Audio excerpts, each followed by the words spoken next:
교회는 그야말로 문제투성이였다는 것을 알게 됩니다. 어떻게 교회가 이 모양인가, 이 지경인가 하는 생각이 들 만큼 문제가 많았어요. 우리가 초대교회는 완전한 교회가 아닙니다. 이 시대 교회도 물론 완전치 않지요. 교회마다 문제가 많습니다. 그러나 교회가 문제를 풀어가는 방식은 교회다워야 한다는 것을 바울은 얘기하고 있습니다. 앞서 지금까지 1장부터 6장까지 고린도 교회에 있었던 특별히 음란의 문제, 법정 소송의 문제를 다루었어요. 왜 교회가 분파로 나뉘어져서 다투느냐? 왜 또 세상에서도 용납 못할 그런 음란의 문제가 교회 안에서 버젓이 용인되고 있느냐? 또 혹은 서로 간에 갈등을 빚을 수는 있지만 그 갈등을 어떻게 세상 법정으로 가지고 가느냐? 그런 문제를 앞에 다루었어요. 교회가 세상을 판단해야 할 터인데 어떻게 너희들이 판단해야 할 세상 가운데로 그 문제를 가져가서 판단을 구할 수가 있다는 말이냐? 그런 바울의 안타까운 토로를 듣게 됩니다. 이제 7장 이하로 가게 되면 결혼과 이혼 문제를 다루게 돼요. 우리가 이 결혼과 이혼 문제는 지금도 심각한 문제입니다. 그러나 참고로 조금 알아야 될 것은 그 당시에 고린도 그 도시 자체가 당시 그레코 로만 세계에서는 가장 타락한 도시, 음란한 도시였기 때문에 당연히 어느 도시보다도 어떤 상황보다도 그런 문제가 만연해 있었다는 것을 알게 됩니다. 그리고 특별히 성적인 방종도 문제였지만은 또 한 가지는 또 지극히 극단적인 금욕주의도 또 한번 문제를 일으키게 됩니다. 그래서 우리가 성령을 받았고 구원받았으니 아무렇게나 생활해도 된다고 하는 자유주의, 지나친 자유가 방종이 되어버린 그런 상황도 문제지만 또 하나는 거룩을 추구한다, 무슨 교회다움을 너무 추구한다는 나머지 결혼해서는 안 된다, 당신이 결혼했다면 이제 더 이상 부부관계는 가져서는 안 된다, 이런 극단적인 주장을 하는 사람들이 생겨난 것이죠. 그래서 이 7장 이후로는 고린도 교회의 성도들의 질문에 대한 바울의 답변을 듣게 됩니다. 먼저 1절, 2절 한번 다시 읽을까요? 시작. 너희가 쓴 문제에 대하여 말하면 남자가 여자를 가까이 아니함이 좋으나 음행을 피하기 위하여 남자마다 자기 아내를 두고 여자마다 자기 남편을 두라. 너희가 쓴 문제, 지금 고린도 교회에 가지고 온 여러 가지 문제 상황을 들었습니다. 심각한 문제를 들었어요. 그리고 또 그 이외에도 전해지는 소식 이외에도 여러 성도들이 이렇게 답답한 문제, 신앙과 삶이 괴리되는 데 오는 이런 답답한 문제를 가지고 이렇게 바울에게 질문하게 되는 것이죠. 그래서 바울이 답답한 심정에 답을 주는 것, 바울판 답답답이 시작이 된 것이죠. 제가 하는 것보다는 훨씬 낫지 않겠습니까? 그 답답한 문제에 답하는 바울의 오늘 첫 번째 주제는 결혼 문제입니다. 그런데 그 당시에 이렇게 금욕주의적 삶을 살아가는 사람들에게는 이런 구호가 있었어요. 뭐냐면은 남자가 여자를 가까이 하지 않는 것이 좋다, 이런 얘기였습니다. 남자가 여자를 가까이 하지 않는 것이 좋다. 아예 그 음란의 문제를 원천적으로 봉쇄하자는 것이죠. 그러나 그게 가능합니까? 그리고 성경적일까요, 과연? 하나님께서 아담에게 홀로 있는 것이 보기 좋지 않다, 그래서 하와를 만들어서 하와를 아내에게 친히 인도하시면서 내 살 중에 살요 뼈 중에 뼈라고 한, 그렇게 함으로써 부부가 되게 하고 가정을 허락하신 하나님께서 이게 지금 여자를 가까이 하지 말라? 그건 좀 다르지 않습니까? 그러나 그럼에도 불구하고 바울은 그 전제 자체를 부정함으로써 시작하지 않습니다. 어떻게 보면 우리가 대화를 위한 하나의 전제죠. 우리가 옳지 않은 얘기를 들었다고 하더라도 야, 무슨 그런 말을 하니? 어떻게 그런 말도 안 되는 소리를 하니? 이렇게 해서 대화가 시작이 되겠습니까? 내가 말하는 걸 보니까 일면 타당성이 있기는 하다만 그런 투로 바울이 문제를 풀어가고 대화하는 것을 보게 됩니다. 그러나 여자를 가까이 하지 않는 것이 좋다고 하는 것은 그들만의 극단적인 구호였어요. 하나님께서는 가정을 허락하시고 결혼을 허락하셨기 때문에 이건 인간이 만들어낸 제도가 아니에요. 결혼을 해도 좋고 안 해도 좋은 게 아니라 결혼은 하나님께서 그냥 선물로 주신 거예요. 그래서 우리가 결혼이라는 건 하나님께서 인간에게 주신 소중한 선물이기 때문에 인간이 그걸 해서는 안 된다라고 제도 자체를 부인할 수는 없는 일이죠. 그래서 바울은 나중에 보면은 디모데에게 이 문제에 대해서 다시 한번 자기 입장을 분명히 밝히게 됩니다. 디모데 전서 4장 제가 1절부터 3절까지 읽어드리겠습니다. 성령이 밝히 말씀하시기를 후일에 어떤 사람들이 믿음에서 떠나 미혹하는 영과 귀신의 가르침을 따르리라 하셨으니 자기 양심이 화인을 맞아서 외식함으로 거짓말하는 자들이라. 혼인을 금하고 어떤 음식물은 먹지 말라고 할 터이나 음식물은 하나님이 지으신 바니 믿는 자들과 진리를 아는 자들이 감사함으로 받을 것이니라.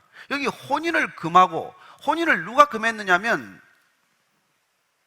미혹하는 영, 귀신의 가르침을 따르는 사람, 양심이 화인을 맞아서 위선하는 사람, 거짓말하는 사람, 이런 사람들이 이게 앞으로 교회에 많이 들었을 텐데, 이런 사람들이 극단적인 가르침, 결혼해서는 안 된다, 마지막을 준비해라.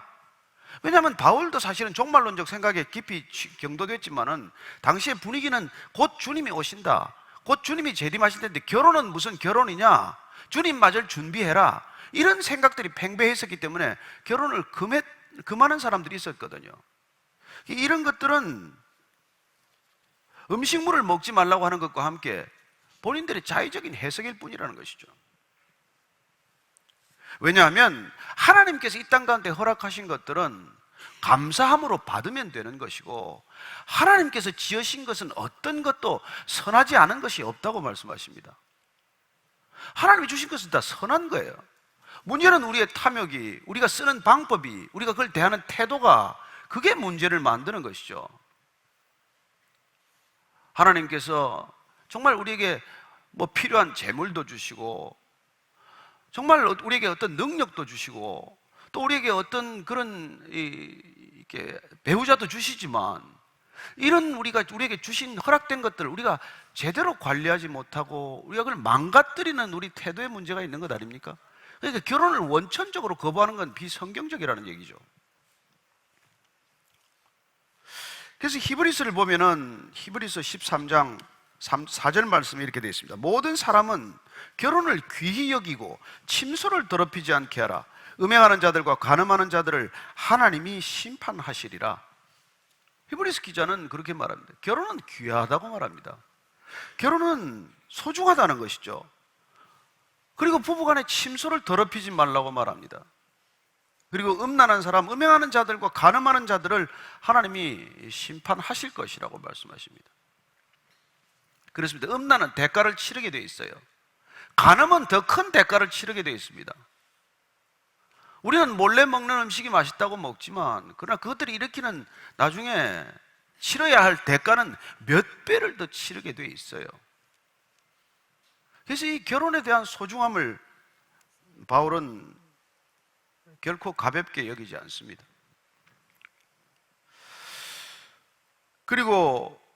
그러나 이 바울이 지금 결혼을 해야 될 이유를 이렇게 말하는 것은 조금 여러분들이 그게 얼른 수긍이 안 갈 거예요. 음행을 피하기 위하여 남자마다 자기 아내를 두고 여자마다 자기 남편을 두라.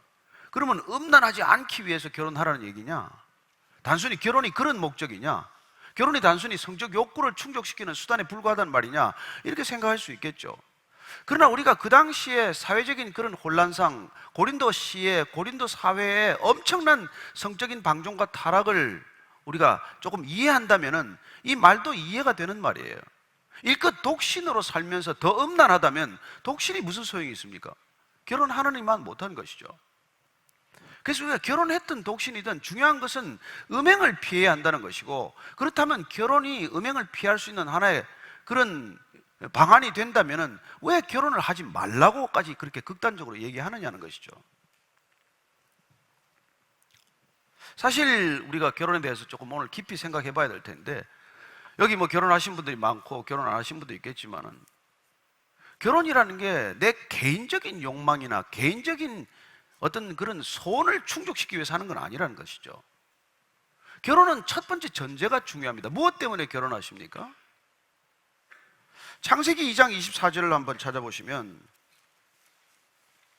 창세기 2장 24절 25절을 한번 읽겠습니다. 제가 그 주례사 중에 이렇게 자주 가끔씩 이렇게 드리는 말씀인데 이렇게 되어 있습니다. 시작. 이러므로 남자가 부모를 떠나 그의 아내와 합하여 둘이 한 몸을 이룰지로다. 아담과 그의 아내 두 사람이 벌거벗었으나 부끄러워하지 아니하니라.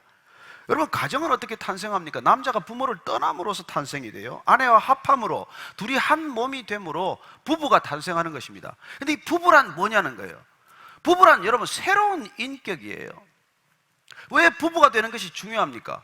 혼자서 경험할 수 없는 삶의 지평을 경험하는 것이거든요. 부부가 된다는 것은 또 다른 전인격적인 인격체가 하나 탄생하는 것을 뜻하는 것입니다. 한 몸이 된다는 것. 우리는 절대로 둘이 한 몸이 될 수 없습니다. 우리가 타인과 내가 어떻게 하나가 되겠습니까? 그러나 하나님께서 부부관계를 통해서 나와 타자가 하나 될 수 있는 소중한 경험을 우리에게 허락하는 것이죠. 그렇게 하나가 되면 어떻게 됩니까? 벌거벗었으나 부끄러워하지 않는 관계가 된다는 것이죠. 꼭 육신만의 일이겠습니까? 부부가 뭡니까? 하나가 된다는 뜻. 그렇게 될 경우에 우리는 더 이상 타인을 비방하거나 타인 가운데서 문제를 드러내려고 하지 않는 것이죠. 벗겨서 그걸 샅샅이 드러내는 일을 안 한다는 것입니다. 그러니 훌륭한 정말 소중한 부부관계를 경험한 사람들은, 그렇게 해서 새로운 인격이 빚어진 사람들은 더 이상 남의 허물과 남의 약점과 남의 결점과 남의 비방할 점을 찾고 다니지 않게 돼요.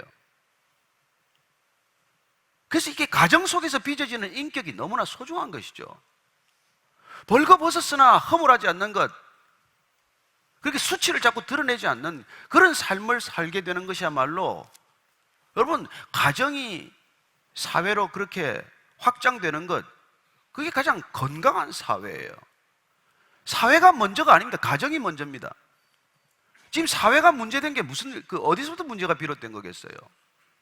여러분, 사회 문제는 가정 문제예요. 우리가 이 세상을 떠들썩하게 하는 사람들 보면 가정에 심각한 문제가 있는 사람들이에요. 아버지 결핍증이라거나, 스탈린이나 모택동 다 마찬가지예요. 아버지로부터 이 권위에 결핍된 사람들이고, 여러분, 한 인간을 잘못 세상에 배출하면 이 세상이 어떻게 변하는지 아십니까? 그래서 정말 부부가 서로 사랑하고 허물을 다 드러냈으나 그 허물을 비난하지 않고 그 허물을 덮어줄 줄 알고, 그렇게 부부가 하나 되는 끊임없는 훈련을 통해서 나와는 다른 인격이 형성이 되는 것이죠. 그래서 오랜 결혼 생활을 하면 전혀 다른 인간이 되는 것이죠. 둘이 점점 닮아가지 않습니까? 극과 극의 인간이 만나가지고 도저히 하나 될 수 없는 남과 여가 만나서 한 인격, 새로운 인격을 빚어내는 것, 그게 가정의 신비고 부부관계의 소중함 아니겠어요? 그렇게 살아오신 분들이 저는 여기 많다고 믿습니다. 아이고, 살아보세요. 뭐 그렇게 말할 분이 많겠지만, 그러나 서로 너무 달라서 이끌려서 결혼했지만, 그 너무 다른 게 너무 지옥 같은 또 경험을 하다가, 그러나 그걸 이겨내고 견뎌내고 끝내 부부가 하나 되는 그 삶의 놀라운 선물, 그 하나됨의 선물, 우리가 이걸 찾아내지 못하면은, 그 가정의 신비함과 능력과 소중함을 우리가 깨닫지 못하면 우리 사회를 엉망진창으로 만들게 돼요. 그래서 지금 이런 지금 바울이 얘기를 하는 거예요.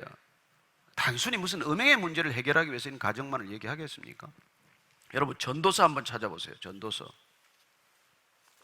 9장 9절 말씀 한번 찾아보세요. 전도서 9장 9절. 자, 찾으신 분 같이 읽겠습니다. 여기 봐야 자막은 안 뜹니다, 여러분. 찾아보셔야 돼요. 시작. 내 헛된 평생의 모든 날, 곧 하나님이 해 아래에서 내게 주신 모든 헛된 날에 내가 사랑하는 아내와 함께 즐겁게 살지어다. 그것이 내가 평생에 해 아래에서 수고하고 얻은 내 몫이니라. 여러분, 전도서는 헛되고 헛되니 헛되다라는 말로 시작이 됩니다. 인생 참으로 헛된 것이죠. 그러나 그 헛된 날들 가운데서 어떤 날이 의미 있고 가치 있는 날입니까? 하나님이 내게 주신 모든 헛된 날에 내가 사랑하는 아내와 함께 즐겁게 지내는 것, 아내와 하나가 되는 기쁨을 맛보는 것, 이것이야말로 진정한 이 헛된 삶을 살아가는 가운데 하나님께서 주신 소중한 내 분깃, 내 몫이라고 말하는 것입니다. 그러니 여러분들이 부부의 그런 기쁨을 맛보고 기쁨을 누리고 그런 기쁨을 자녀들에게 보여주면 자녀들이 가정에 대한 꿈을 꾸지 않겠습니까? 왜 요새 젊은 아이들이 가정을 안 가지려고 합니까? 왜 결혼에 대한 꿈을 다 버렸습니까? 뭐 단순히 먹고 살기 어렵다는 이유뿐이겠어요? 둘이 월급해도 뭐 집 하나 못 만든다는 그런 게 결정적인 이유겠습니까? 아니요. 윗세대가 가정에 대한 꿈을 심어주지 못하기 때문이에요. 저렇게 살 바야 왜 사나? 저렇게 싸울 바야 결혼 왜 하나? 저런 가정을 왜 가지나? 이게 대세가 되어버렸기 때문에 아이들은 더 이상 자녀들이 가정에 대한, 결혼에 대한, 부부에 대한 그런 환상과 꿈이 없는 것이죠. 저는 그 책임이 우리 기성세대한테 있다고 믿습니다. 올해 우리가 정말 대접받고 싶은 대로 대접하러 가자, 한번 해보자, 그런 말씀으로 우리가 2018년을 시작했지만 가장 먼저 찾아가야 될 때가 누구겠어요? 서로 부부관계이고 자녀들에게 먼저 찾아가야죠. 부부란 게 내가 대접받으려고 하는 존재가 아니라 내가 먼저 대접하는 관계이고, 자녀들이란 내가 자녀들로부터 대접받고자 하는 것이 아니라 먼저 대접하고자 하는 그 소중한 자녀들에게 우리가 삶을 나누기 시작하면, 그리고 아름다운 부부관계를 보면, 여러분, 아이들이 왜 결혼에 대해서 꿈을 꾸지 않겠습니까? 나도 우리 엄마 같은 아내를 얻을 거야, 우리 아빠 같은 남편을 얻을 거야, 나는 엄마 아빠처럼 살 거야, 저런 가정을 이루어야지. 왜 그런 꿈을 안 꾸겠어요? 밤낮 소리 질러대고 깨지는 소리가 나고, 여러분 술 취해서 들어와서 다투고 하는 걸 보면 어느 자녀가 결혼에 대한 꿈을 갖겠어요? 그래서 오늘 이 말씀은 그 서로 간에 이렇게 부부 관계라는 것이 어떤 관계여야 되는지에 대해서 바울은 이렇게 자세하게 얘기를 해주고 있는 것입니다. 3절 4절입니다. 시작. 남편은 그 아내에 대한 의무를 다하고 아내도 그 남편에게 그렇게 할지라. 아내는 자기 몸을 주장하지 못하고 오직 그 남편이 하며, 남편도 그와 같이 자기 몸을 주장하지 못하고 오직 그 아내가 하나니. 부부란 무엇입니까? 서로가 서로를 주장할 수 있는 관계가 되는 것이죠. 독점적이고 배타적인 관계가 이루어지는 것입니다. 아내의 몸은 남편만이 주장할 수 있다고 말합니다. 남편은 아내만이 주장할 수 있다고 말합니다. 독특한 권리와 책임이 생긴 것이죠. 세상에 그 어느 누구도 주장할 수 없는 권리, 세상 어느 누구도 우리가 따질 수 없는 그런 의무 관계가 생긴 거예요. 부부관계는 그런 책임, 그런 의무, 그런 특권 관계에 들어갔다는 것을 말합니다. 에? 그런 관계. 그래서 서로 우리가 부부가 된다는 것은 그런 독점적인 배타적인 관계에 들어갔기 때문에 피차가 서로 복종하는 관계로 들어가는 것이죠. 그래서 에베소서 5장 21절 말씀 보면 여러분들이 그리스도를 경외함으로 피차 복종하라고 말씀하고 계십니다. 부부관계는 어떤 관계입니까? 당시에 여러분 그야말로 남성의 절대적인 우위 사회에서 성경은 이렇게 말하고 있습니다. 바울은 이렇게 말하고 있습니다. 피차 복종하라. 오늘날도 쉽지 않은 명령이에요. 그렇습니다. 서로가 서로를 주장할 수 있지만 서로가 서로에게 권리를 내세우지 않고 피차가 서로 복종하는 것, 이거야말로 부부관계에서만 얻을 수 있는 보석처럼 캐낼 수 있는 것이죠. 그래서 피차 복종하는 것보다도 더 사랑하는 방법이 어디 있습니까? 어디 보면 사랑의 클라이맥스죠. 피차 복종하는 것보다도 더 순종할 수 있는 게 어디 있습니까? 그래서 피차 복종하는 것이야말로 순종의 클라이맥스예요. 저는 이런 것들이 부부관계에서, 가정관계에서 이게 일어나야 한다는 것을 말씀해주고 있다고 믿습니다. 우리가 이런 가정을 경험하지 못했기 때문에, 또 우리 자신이 이런 가정을 이루어가고 있지 못하기 때문에, 여러분, 이 세상이 병든 거예요. 사회가 먼저 잘못된 게 아닙니다. 가정이 먼저 병들기 시작한 것이죠. 그래서 우리가 사실 여러분 어디 가서 공장에서 무슨 불량률이 나와도 그 공장 문 닫아야 될 거 아니겠어요? 자꾸 불량품을 생산하면 그 공장 문 닫게 되지 않겠습니까? 이렇게 사회에다가 불량 자녀들을 자꾸 이렇게 배출해내면 지금 가정이 문 닫는 중이에요. 지금 아이들이 결혼에 대한 꿈을 갖지 않게 되고, 결혼 점점 미루고 뭐 안 하게 되고, 일찍 결혼해도 자녀를 갖지 않으려고 하게 되고, 한국은 이미 고령사회고 초고령사회로 접어들고 있지 않습니까? 신앙은 신앙대로 물려주지 못하고 가정은 가정대로 무너지고 있고, 우리는 삶을 어떻게 신앙 안에서 살아내야 하겠습니까?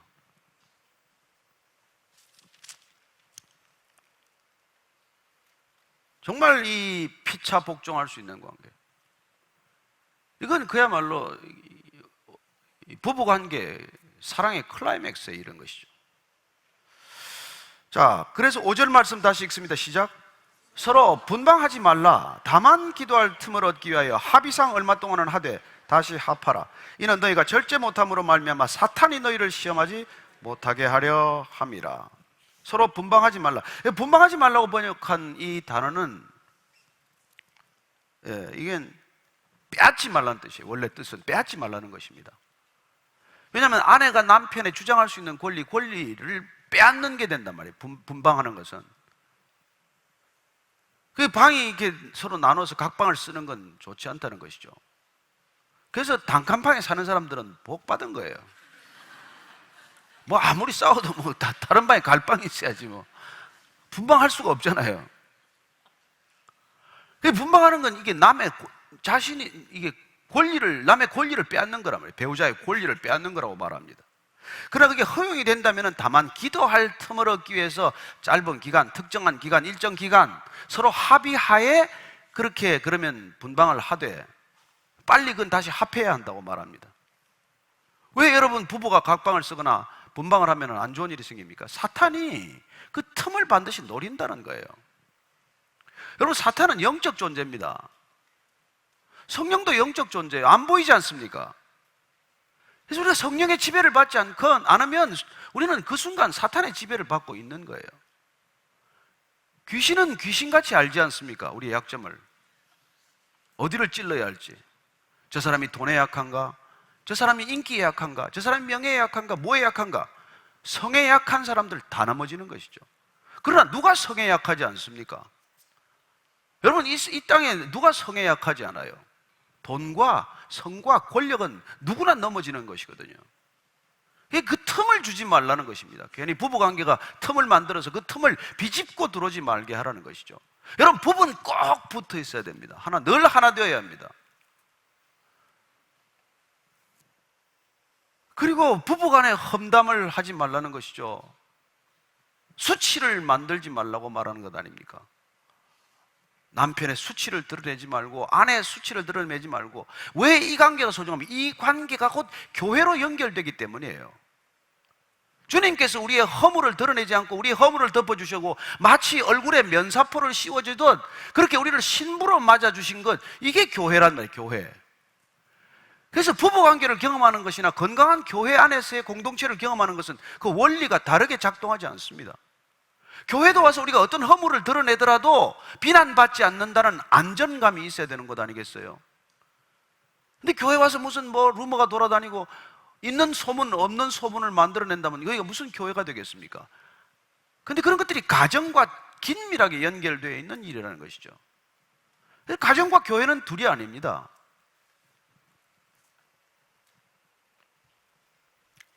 사탄이 너희를 이렇게 반드시 시험하게 된다는 거예요. 모든 것을 다 잘하는데 거기서 무너지는 사람들이 있습니다. 여러분, 두아디라 교회가 그래서 소아시아에, 계시록 한번 찾아보시겠습니까? 계시록, 요한계시록 2장 20절 말씀 한번 보십시다.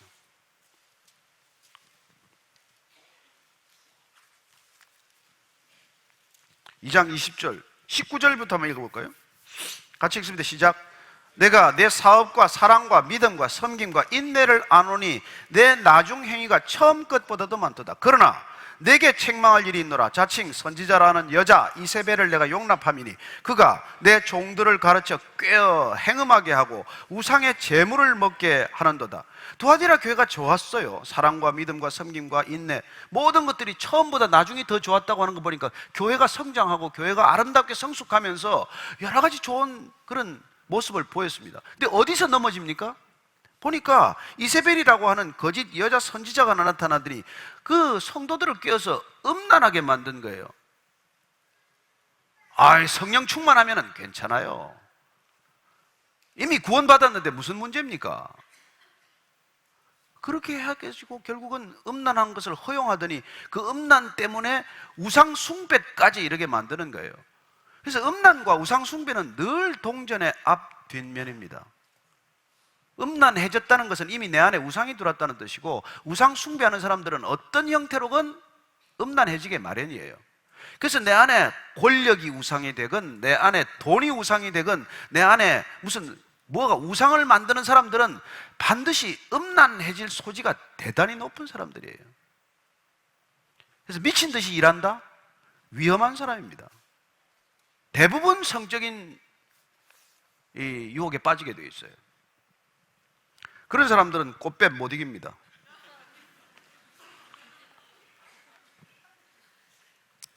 자, 여러분, 이스라엘 백성들이 나왔어요. 광야에 나왔습니다. 그 강이 막 긴 이 행렬을 보고 모압 왕 발락이 너무 놀랐어요. 그래서 발람 술사를 불러서 발람에게 이스라엘 백성들 저주해달라, 내가 복채를 두둑이 줄 테니까 좀 저주해달라. 3번씩이나 발람이, 하나님께서 주시는 말씀이 내가 할 수가 없어요. 계속 축복을 하게 돼요.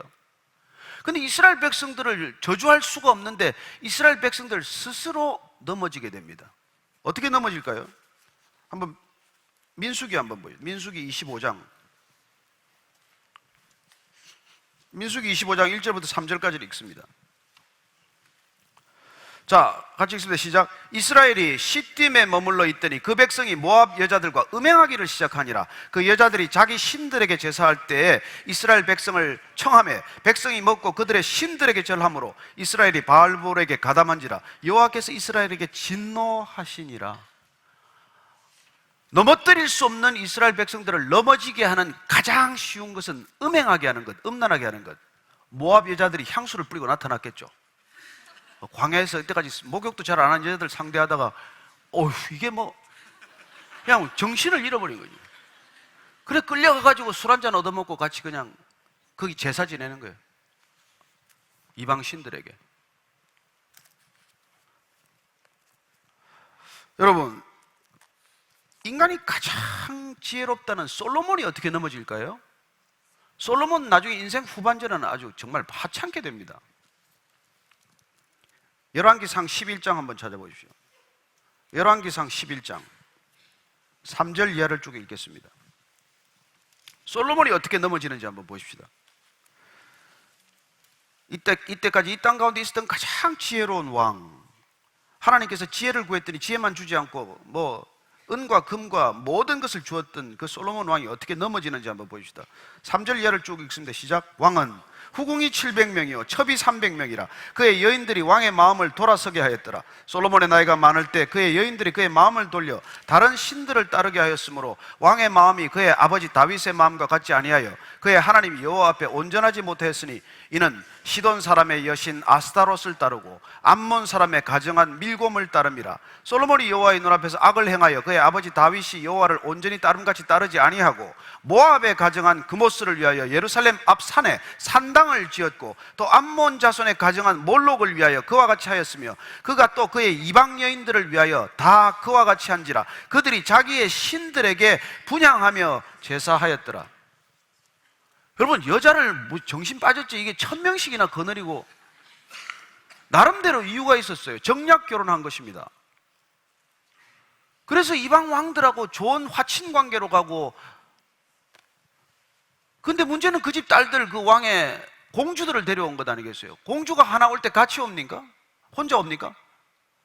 주렁주렁 따라오지 않습니까? 그 중에서 꼭 빠지지 않고 따라오는 게 이방 신상, 우상을 가지고 온 거예요.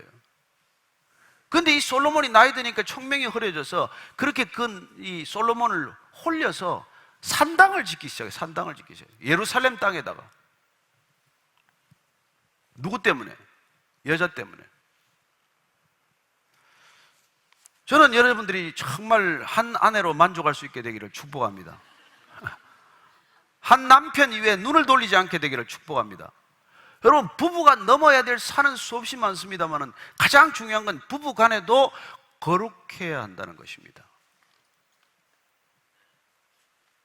여러분, 하나님의 가정을 이룬다는 것은 내 행복을 위한 게 아니에요. 결혼에 대한 그리스도인들의 생각은 달라야 합니다. 근본적으로. 무엇 때문에 결혼합니까?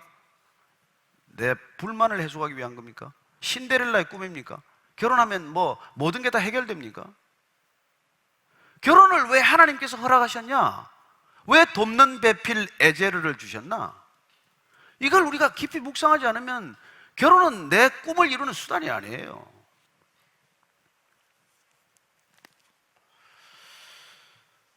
자, 그러나 여기서 한번 보십시다.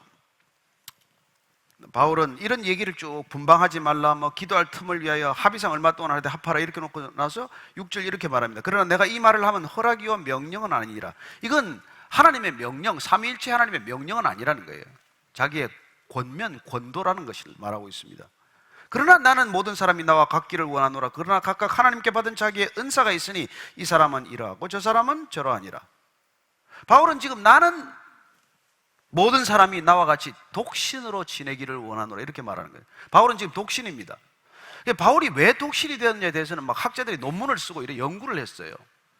그래서 가장 유명한 학자 중에 한 사람은 이 사람이 상처했다, 아내와 이렇게 상배했다라고 이렇게 말합니다. 그러나 또 어떤 학자들은 그렇지 않아요.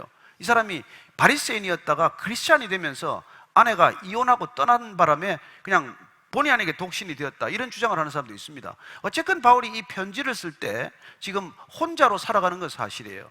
그래서 혼자 살아보니까 편했던 모양이죠. 네, 좋았던 모양이에요. 아주 좋았던 모양. 그래서 내가 나처럼 혼자 살기를 내가 원한다. 그렇지만 이건 각자 하나님께 받은 선물이 있어야 한다는 거예요. 결혼이든 독신이든 하나님의 카리스마라면 하나님의 기프트란 뜻이에요. 하나님이 선물로 주신 거라는 거예요. 독신도 하나님이 허락하시고 선물로 줘야 하는 거지 그냥 억지로 되는 게 아니거든요. 예수님께서 어떻게 말씀하십니까? 마태복음 한번 찾아보십시오. 마태복음 11장, 마태복음 19장 한번 찾아봅시다.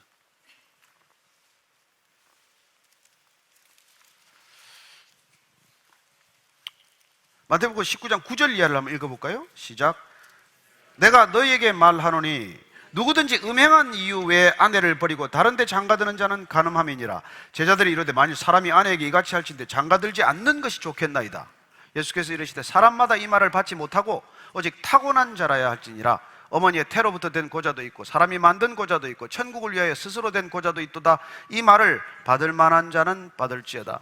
혼자 사는 게 그냥 뜻대로 되는 게 아니라는 것이죠. 태어나면서부터 그런 은사를 받은 분이 있고, 또 어떤 사람은 환경적으로 그렇게 될 수밖에 없는 게 있고, 또 어떤 사람은 결단하고 혼자 스스로 살기로, 독신을 살기로 결정한 사람이 있습니다. 영국의 유명한 존 스토트 목사님은 혼자 살기로 독신을 결정했어요. 나중에 먼 훗날 고백합니다. 내가 결혼했다면 내가 독신으로 살았던 것보다도 하나님의 일을 한 3분의 1이나 했을까요? 그런 얘기를 해요. 혼자 살면서 정말 하나님의 일을 더 많이 할 수 있었다는 그런 고백을 하지만, 그러나 누군들 그렇게 다 되는 일이겠어요.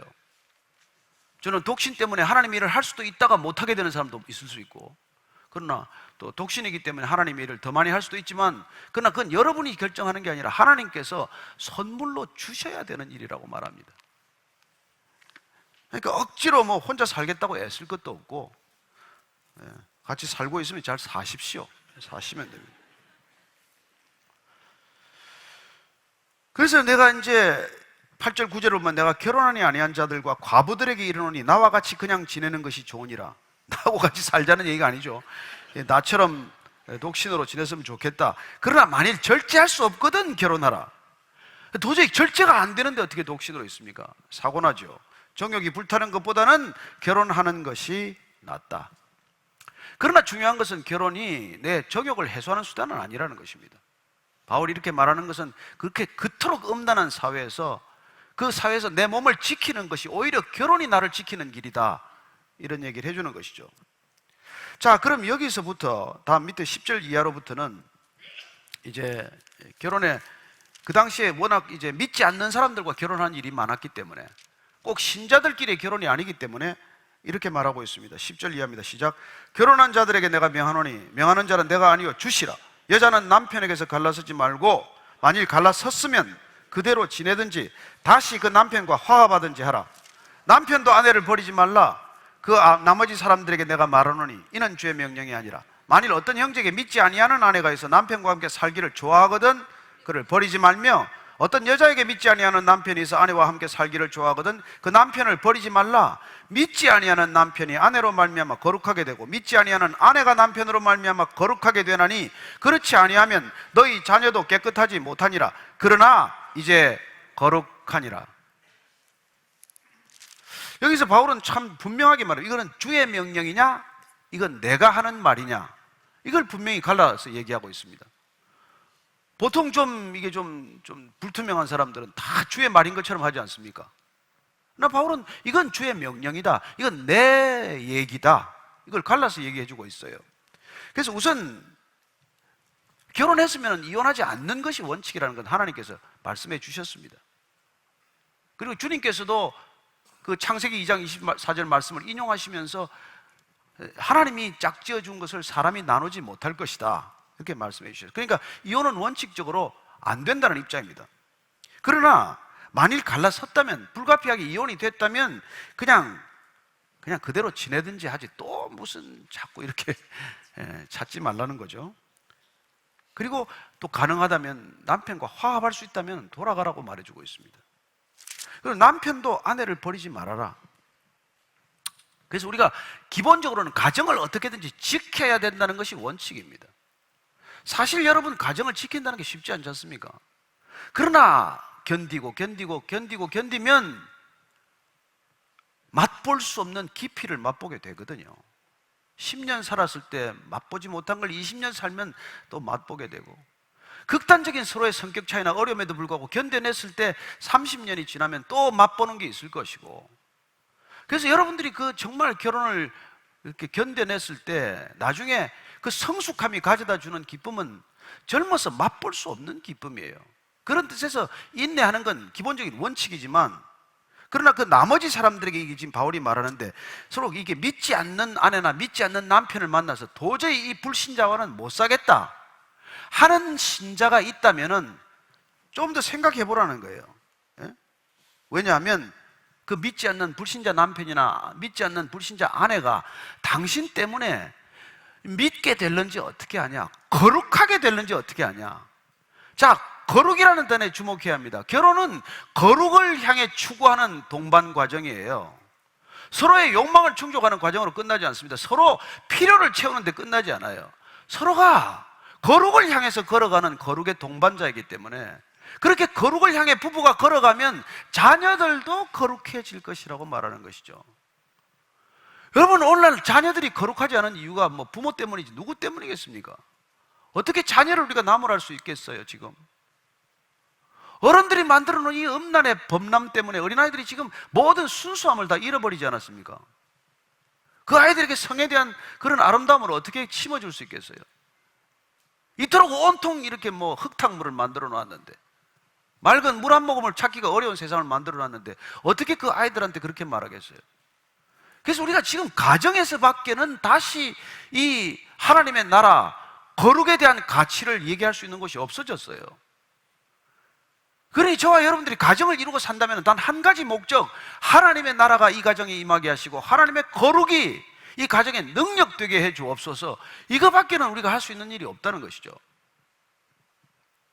왜 우리가 지금 가족을 지키고 가정을 지키고 부부관계를 지켜야 하는지 아시겠습니까? 더 잘 먹고 잘 살기 위해서가 아니란 말이에요. 이 거룩이라는 하나님의 나라라고 하는 본질을 우리가 아니고서는 어떻게 이 세상 가운데 드러내겠으며, 이토록 타락한 세상에 어떻게 조금이라도 빛으로 이 사회의 어둠을 밝힐 수 있냐는 것이죠. 그게 가정의 목적이고 부부의 소명이라는 것입니다. 그래서 혹 믿지 아니하는 자가 갈리거든 갈리게 하라. 형제나 자매나 이런 일에 구애될 것이 없느니라. 그러나 하나님은 화평 중에서 너희를 부르셨느니라. 그런데 만약 안 믿는 불신자가 헤어지자, 같이 살자고 하면은 좀 참고 살아주되, 안 믿는 불신자 남편이나 아내가 못 살겠다, 죽어도 갈라서자 그러면은 그때는 그냥 구애받지 말아라, 예속되지 말아라, 종처럼 살지 말아라. 가정은 종이 되는 곳이 아닙니다, 어느 누가. 그래서 거기 예속될 필요는 없다는 것이죠. 이거는 혁명적인 선언이에요. 그럼 이혼해라, 이혼해도 좋다, 그 얘기입니다. 왜냐하면 하나님은 가정이라는 것을 화평케 하는, 화합하는, 화목하는 곳으로 만들기를 원하시지 지옥 같은 곳을 만들어가면서 그걸 견디라고 말하는 분은 아니라는 거예요. 그래서 날마다 폭력 때문에 시달린다든지, 남편이 무슨 뭐 정말 허구한 날 정말 도박을 해서 무슨 뭐 노름을 해서 이 뭐 술을 마시고 뭐 이렇게 집안을 깨박친다면은 그건 갈라서라는 거예요. 그건 못 견디고. 그러나 16절이 중요합니다. 16절이 시작. 아내 된 자여 내가 남편을 구원할는지 어찌할 수 있으며 남편 된 자여 내가 내 아내를 구원할는지 어찌할 수 있겠느냐. 어찌할 수 있겠냐. 헤어지자면 헤어져라. 그러나 만약에 정말 그 불신자 남편이나 불신자 아내가 당신 때문에 구원에 이를지 누가 알겠느냐. 이걸 또 한 번 또 집어넣네요. 마음 약하게. 참, 하여튼. 그러나 우리가 이렇게 알아야 될 것이 있습니다. 우리의 크리스천의 아이덴티티는 두 가지 단어예요. 자, 부르심과 보내심입니다. 그분은 우리를 부르셨어요. 그리스도와 하나 되게 하기 위해서 부르신 것입니다. 보내십니다. 누구한테? 비그리스도인들한테 보내요. 왜요? 그리스도인이 이제는 비그리스도인과 하나 되어야 합니다. 타락하라는 얘기입니까? 다시 그들의 삶의 패턴으로 돌아가라는 겁니까? 아니잖아요. 이제는 거룩이 그들에게 흘러가야 되지 않습니까? 예수님께서는 이 땅에 가장 종교적인 땅에 왔습니다. 유대 땅은 부정한 것을 못 참는 백성들이에요. 모든 종교는 그렇습니다. 부정탄다는 말이 다 있어요. 부정한 것을 만지면 부정탄다. 오직 예수님만이 부정탄 걸 만져도 부정타지 않는다. 부정한 것이 거룩하게 된다는 것입니다. 그래야 그분은 문둥병자를 만지셨어요. 그 시대에 누가 만지겠습니까? 하나님의 거룩은 부정한 것을 깨끗하게 할 수 있는 능력이 있다는 것입니다. 믿으십니까? 여러분이 그리스도인이 됐다는 것은 우리가 부정한 것을 만져도 부정케 되지 않는다는 것, 부정타지 않는다는 것을 믿는 거예요. 오히려 우리 안에 있는 거룩이 그들에게 전해져야 하는 것이죠. 그래서 예수님께서는 세리 마태를 부릅니다. 누가 세리를 제자로 삼겠어요? 그리고 삭개오의 집에 들어갑니다. 갔더니 그 삭개오의 집은 그날 뭐 온 사람들 뻔하지 않습니까? 제가 뭐 참 상상을 해보니까 뭐 온통 세리 친구들이겠죠. 그리고 건달들 비슷한 친구들이고 뭐 그다음에 술집 마담들 몇이 불렀을 것이고 뭐 보통 교제 범위가 그 정도니까. 예수님께서 들어갔더니 그 집에 오늘 구원이 임했단 말이에요. 마태가 재산의 반을 내놓겠다고 말합니다. 삭개오가. 여러분, 이게 우리가 그리스도인들의 정체성이에요. 보내심의 목적입니다. 결혼의 목적이에요. 안 믿는 집에 가는 거 걱정하지 마십시오. 가서 여러분 때문에 믿게 되는지 어떻게 합니까? 온 가족이 구원에 이를 줄 어떻게 알겠어요? 근데 믿는 가정들이 더해. 다 가지고 신앙도 좋아야 된대. 그런 사람이 어디 있습니까? 모든 걸 다 갖추고 신앙까지 좋은 사람이 어디 있습니까? 있으면 당신 자녀한테 왜 오겠어요? 그러니 우리가 이 거룩을 어떻게 전달할 것인지 이걸 늘 생각해야 되는 것이죠. 저는 우리의 거룩함이야말로 이 불신, 이 부정, 이 부패를 바꿀 수 있는 유일한 능력 아닙니까? 결혼도 그 측면에서 여러분들이 생각을 하셔야 하는 것이고, 여러분이 일터에 가는 것도 마찬가지고, 우리 삶의 정체성은 그런 거란 말이에요. 까마귀 노는 곳에 백로야 안 간다가 아니라 까마귀가 놀수록 가야 된단 말이에요. 그게 교회의 본질이고 교회의 소명이고 부름받은 가정들의 소명이고 그리스도인 가정들의 소명이라는 것을 잊지 마시기 바랍니다. 두려워하지 마십시오. 우리는 부정타지 않습니다. 여러분들이 뭐 술, 담배 한 번 했다고 무슨 큰 난리가 나지 않아요. 저는 여러분들이 그런 데 가서 그 술꾼들이 여러분들에게 돌아오게 하실 것이고, 뭐 도박방까지 가는 건 좀 위험하긴 위험하지만은 그들을 주님께로 돌이킬 소명으로 도둑 속으로 들어가는 거 아니에요. 저는 그런 여러분들의 넉넉함이나 여유나 담대함이 있어야 합니다. 그래야 이 세상이 두렵지 않죠. 피하지 않게 되는 것이죠. 자, 디모데에게 한 말씀을 하나 읽고 마치도록 하겠습니다. 디모데전서 4장 15절 16절 말씀입니다. 시작. 이 모든 일에 전심전력하여 너의 성숙함을 모든 사람에게 나타내게 하라. 네가 내 자신과 가르침을 살펴 이 일을 계속하라. 이것을 행함으로 내 자신과 내게 듣는 자를 구원하리라. 아멘. 우리가 전심전력으로 이렇게 우리의 믿음을 드러낼 때, 우리의 성숙함이 나타날 때, 우리는 미숙한 이 사회, 부조리한 이 사회, 부패한 이 사회, 어둠에 빠진 이 사회가 저는 주께로 돌이키는 기적이 있을 수 있다고 믿습니다. 예. 제가 그 기적입니다. 제가 그 간증입니다. 예. 그렇게 두려운 눈초리로 쳐다보지 마십시오. 여러분들이 구원받을 수 있다는 것, 구원받은 백성들이 어떻게 살아갈 수 있다는 것, 오늘 바울의 말을 통해서 다시 한번 기억하게 되시기를 바라고, 그리고 여러분에게 주신 가정의 소중함을 다시 한번 기억할 수 있게 되기를 축복합니다. 가정, 결혼, 부부, 하나님의 선물입니다. 선물을 여러분 정말 선물답게 대하십시오. 각자 여러분 옆에 주신 분들은 천사인 줄로 믿으시기 바랍니다.